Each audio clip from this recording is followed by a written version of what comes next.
日本最近暴风来袭，有这一张日本暴风警报图，让大家说哇，灾情恐怕之后会担心很严重，但没有想到网友就发挥创意了，好，发现这个暴风警报图，是不是长得很像浩克版的维尼呢？好，不过这个维尼可能跟我们接下来之后要来的暴风一样的暴力，因为你看看，连衣服都破了耶，看起来非常凶狠，甚至还揍他的小猪朋友。所以呢，虽然是大家哭手觉得蛮可爱的，但也要提醒大家哦，果然呢，这个暴风来了，日本是不能小觑的，要小心一点点哦，否则这个风暴呢，可能就像暴力小熊维尼一样哦。好，不过网友的想法是还蛮神的啦，我们来看一下，大家说有神要赶快拜，厕所里面也有神呢。好，怎么拜呢？原来就摆上水果跟金钻来祭拜，但厕所到底有什么神呢？原来在古代呢，有个传说，厕所里面的神叫做子姑。好，子姑拜了能干嘛呢？传言哦，如果你拜了厕神的话呢，就可以祈求婆媳关系会变好哦，甚至呢，生小孩生产也都会更顺利。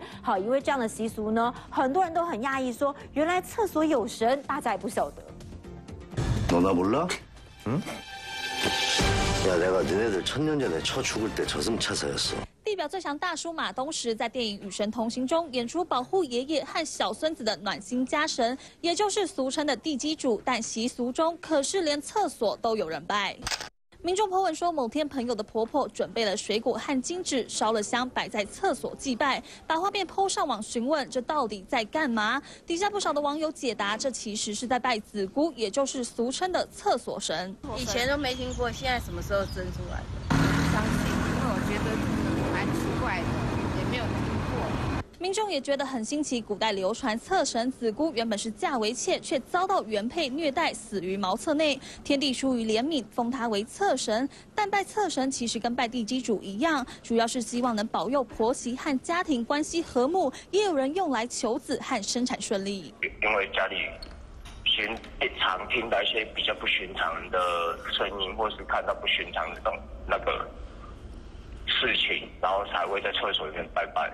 早期才有厕所是在房子的外面，那现在厕所都在房子里面，所以早期的习俗跟用到现在的习俗来讲是不太适合。以我们经验是，烧点纸钱给他。尽管祭拜的位置看起来很特别，但拜厕神的习俗无非是求个心安，信不信见仁见智。三立新闻云窗户光生玉台北报道。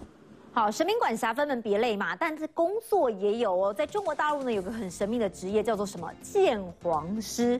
好，鉴黄师要干嘛的呢？也就是说，所有的影片只要带有点黄色、带有点色情的话，他们每一卡都要检查得很清楚，要把他们仔细的找出来，不然可能会被罚钱哦。好，当然呢，这个鉴黄师你要看那么多黄色的影片，你要很有定力嘛。所以过去呢，招聘的首要条件都要求一定要已婚、有定性的男性。好，不过因为真的薪水还蛮高的哦，1年的薪水呢高达了20万人民币，所以现在有很多年轻人，而且是年轻女性都想来报名。 尴尬，有点面红耳赤，有点心跳。什么样的工作让人如此害羞？70岁的刘小珍是湖南一位资深鉴定员，专门鉴定色情光碟。这样东西它就不一定是完全淫秽，就是有这样镜头，所以它也不能代表艺术，有时候我们就把它定为一个色情的了。鉴黄师可不是谁都能胜任。 资格必须已婚有定性，心理和生理素质高。1周内看完上百部色情光碟，听起来是男性福利，但这毕竟是工作，看久看腻，不好看也不能快转。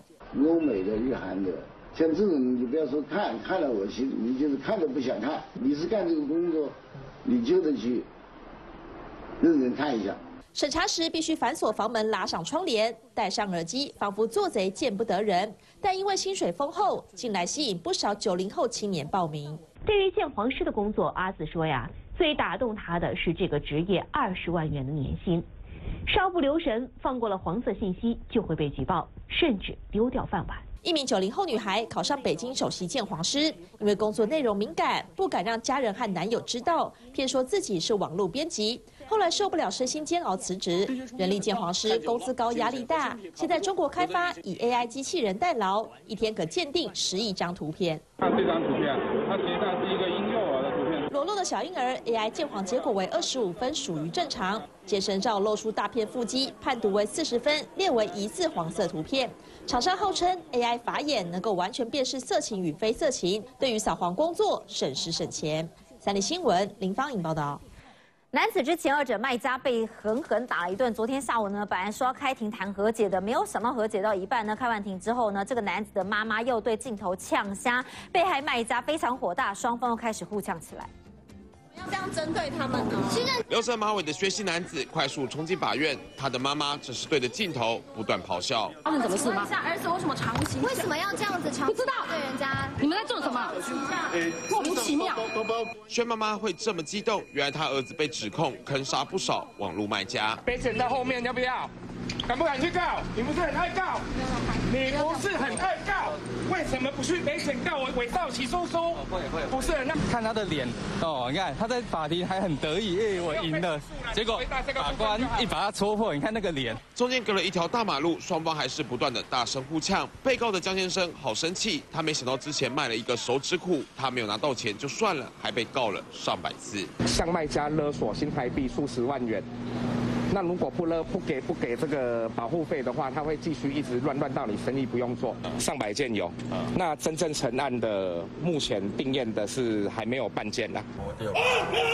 之前薛姓男子和父亲当街被一群黑衣人围殴，就是因为他在网络上激怒了不少卖家。原来他被指控下标拿到货，却说被盗刷不给钱，东西也不还回去，还对卖家一整天的夺命连环扣，让人精神耗弱。取得个资后，不是诬陷长枪，让警方登门搜索，就是上一社上门说有人往生要收尸。我2、3个小时就帮你写了这一份出来了。下我帮你写，看对不对？哦，没有太夸张的话，我教你怎么讲。等下，这个是要做什么的？这是你是原告，我对他提告。因为乱告太多次，被检察官发现，薛姓男子自己还打好文件，找别人要来告卖家。不要跑嘛！